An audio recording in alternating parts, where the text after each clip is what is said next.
I grew up in Fort Wayne, Indiana, and I enjoyed all kinds of things about my hometown. I think I'm very nostalgic for hometowns generally. So my first collection of short stories is called Sightings, and most of those stories are actually set in a fictional Fort Wayne, Indiana. So a lot of what I love about the town are kind of in those stories, the old high school, some of the old neighborhoods. But I think I just liked I like being able to kind of roam the woods and hang out in the ditches and build the forts in the backyard and kind of all the Midwestern things people do when they're children.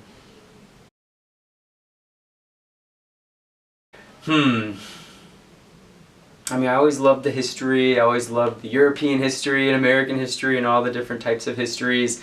One class that I didn't particularly enjoy because of the subject matter, but that I really loved for what I learned about teaching and being a teacher was pre-calculus, which I took my senior year. The poor teacher, I visited him every free period, every day of the entire year, still barely scraped by, but I learned so much about kind of giving as much as you can for your students to help them succeed. So I think I probably learned more in that class just by observing how a teacher interacts with a student than most of my other classes actually.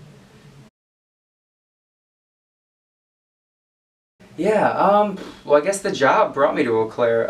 My favorite thing about the city is the city and the people who live here. I think, you know, whenever I'm having a bad day and things are out of my hands and those sorts of things, I always kind of double down on this community, I feel like.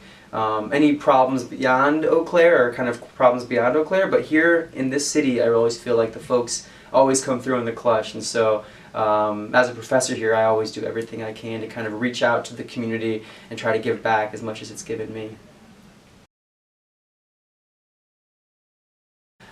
The politic answer is to say I love teaching all my classes, which is true. But if forced to choose, I love teaching English 412, which is my nonfiction senior seminar. I love teaching English 220, which is the Intro to Creative Writing course. They're sort of at different ends of the spectrum, but at 220 you get to see exuberant students often doing it for the first time, and then at 412 you kind of get to see the fruits of that labor.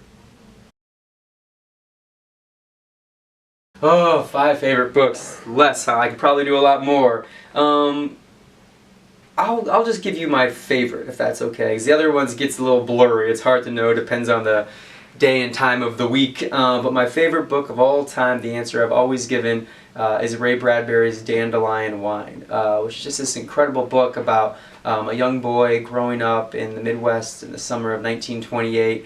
It's wonderfully nostalgic, and I like to get a nice glass of lemonade and read it from dawn till dusk on the first day of summer every year. Kind of a nice tradition to kind of introduce summer. And so I just love hearing about the experience of a young boy, not terribly unlike myself, in a place not terribly unlike my own hometown, you know, who lived there, what, 60 years before.